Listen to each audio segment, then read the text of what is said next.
Richard Pryor. Did you see? What was Richard Pryor's? Was it Richard? Live at Sunset Strip? Yeah. Did you see that? Yeah, of course. That same thing happened. Did it? Yes, there was a dude who came up and was wanting to take a picture. There's a whole series. I love docuseries. There's a whole docuseries about that. He taped that same special. It's 2 shows. Yeah. In the first show, it did not go well. It did not. No, he was upset with it. And the second show, crushed. Same material. Yeah. Just different And crowd. it's weird how that does happen sometimes. And he crushed. But the first one he didn't like, and there's a documentary about that. And yeah, same thing. Some guy come up and was trying to take a picture. He's like, "What are you doing, man? Right. There's cameras everywhere. What are you? No one's going to care about your camera."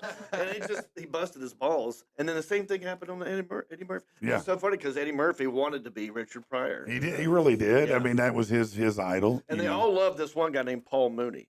I know Mooney from Chappelle. Yeah. But I've never. He's one of those that I kind of feel like you did about the end of George Carlin. Yeah. And maybe it's when the time frame how I saw him. Yeah. But he always seemed more bitter than funny. Oh, to me. yeah. He is. He I really believed the shit he was saying. I was like, you really don't like me. I know that. I'm not invited to the cookout with Paul Mooney. That was a very good point. It's weird though that Richard Pryor could headline a show and not do well. Yeah. Well. Who's showing up to this? Yeah, it was it just wasn't working the way he wanted it to. It didn't tank. It was just not. It was just weird. And Richard Pryor. And that was right after he set himself on fire and was addicted to crack. Right. Yeah. And so he wasn't comfortable yet, 100%. Like, how's this gonna go?